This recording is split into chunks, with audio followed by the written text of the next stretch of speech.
Sahabat peradaban kasih ekologis yang terkasih, kita bersyukur bangsa kita Indonesia mendapat anugerah tambahan seorang kardinal. Kardinal yang baru saja diumumkan oleh Paus Fransiskus dalam doa Angelus pada hari Minggu tanggal 6 Oktober 2024 adalah Monsinyur Pascalis Bruno Syukur OFM yang saat ini menggembalakan Keuskupan Bogor. Dengan demikian, Bapak Uskup Keuskupan Bogor, Monsinyur Pascalis Bruno Syukur OFM, resmi diangkat menjadi kardinal. Kita bersyukur dan selamat kepada Bapak Pascalis Bruno Kardinal Syukur OFM atas pengangkatan sebagai kardinal oleh Paus Fransiskus. Selamat mengemban tugas pelayanan sebagai kardinal. Kardinal Pascalis dengan demikian menjadi kardinal keempat yang berasal dari Indonesia. Kardinal yang pertama adalah mendiang Justinus Kardinal Darmo Yuwono, Uskup Keuskupan Agung Semarang. Kardinal yang kedua adalah Julius Kardinal Darmo Atmojo, Serikat Yesus, juga pernah melayani sebagai Uskup Keuskupan Agung Semarang. Kemudian beliau bertugas melayani di Keuskupan Agung Jakarta sebagai Uskup Agung Keuskupan Agung Jakarta. Kardinal yang ketiga adalah Bapak Ignatius Kardinal Suharyo. Beliau sebelumnya juga melayani sebagai Uskup Keuskupan Agung Semarang, kemudian ditugaskan di Keuskupan Agung Jakarta dan diangkat menjadi kardinal yang ketiga yang berasal dari Indonesia. Dan yang keempat adalah Bapak Pascalis Bruno Kardinal Syukur OFM. Dengan demikian kita mempunyai 4 kardinal. Satu kardinal yang pertama sudah meninggal dunia, dimakamkan di Muntilan, dan 3 kardinal lainnya masih aktif di dalam karya pelayanan. Satu Bapak Kardinal Julius Kardinal Darmo Atmojo, Serikat Yesus, sekarang lenggah di Giri Sunta.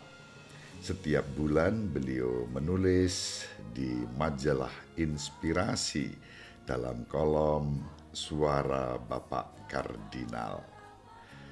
2 lainnya yaitu Kardinal Suharyo dan kardinal yang baru saja diangkat yakni Kardinal Syukur. Tentu kita bahagia, bersukacita, bersyukur atas pengangkatan Bapak Pascalis Bruno Kardinal Syukur baru-baru ini. Kita ucapkan selamat. Sahabat peradaban kasih ekologis yang terkasih, apa itu dan disposisi seperti apa yang disebut dengan kardinal di dalam Gereja Katolik Roma? Kita bisa membaca dalam kitab hukum kanonik pada kanon 349, dituliskan di sana, para kardinal gereja Romawi Kudus membentuk kolegium khusus yang berwenang menyelenggarakan pemilihan paus menurut norma hukum khusus. Selain itu, para kardinal membantu paus baik dengan bertindak secara kolegial bila dipanggil berkumpul untuk membahas masalah-masalah yang sangat penting maupun sendiri-sendiri yakni dengan aneka jabatan yang mereka emban membantu paus terutama dalam reksa harian seluruh gereja. Itu yang dirumuskan dalam kanon 349.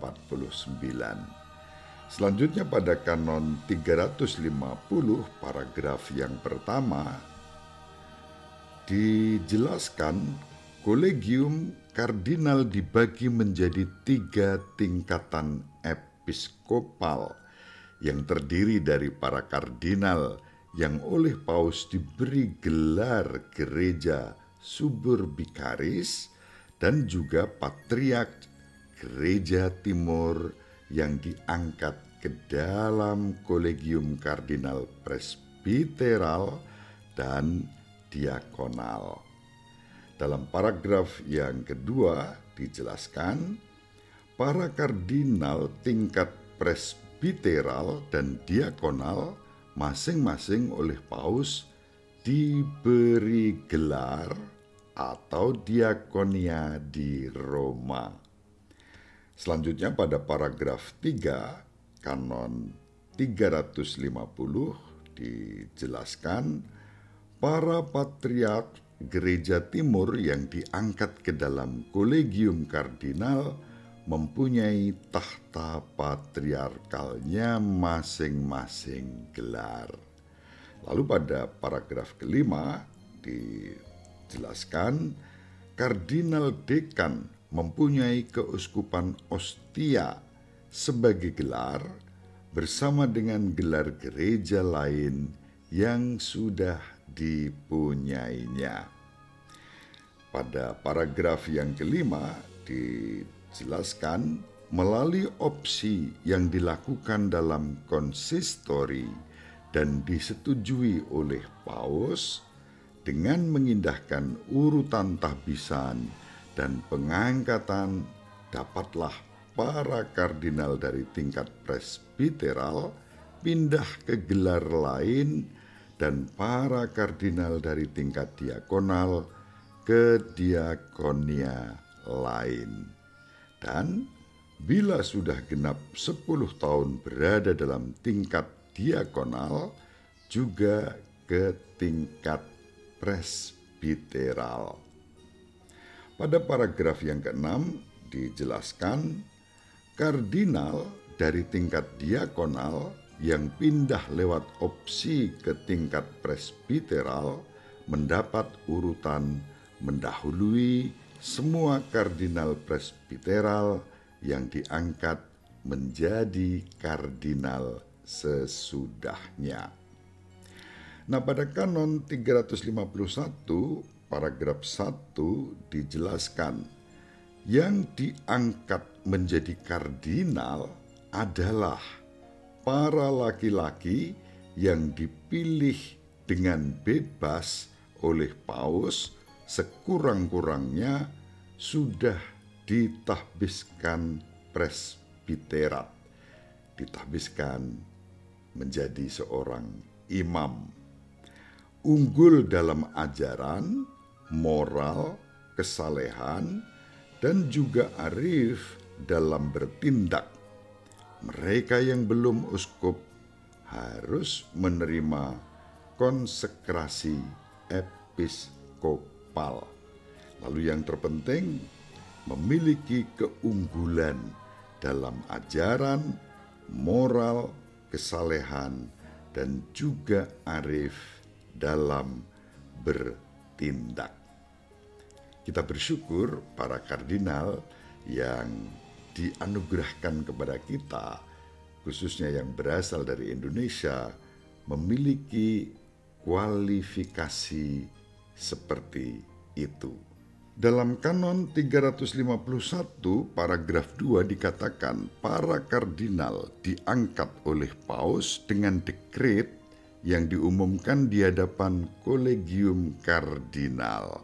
Sahabat peradaban kasih ekologis yang terkasih, itu informasi-informasi dasar yang bisa kita ketahui terkait dengan disposisi kardinal.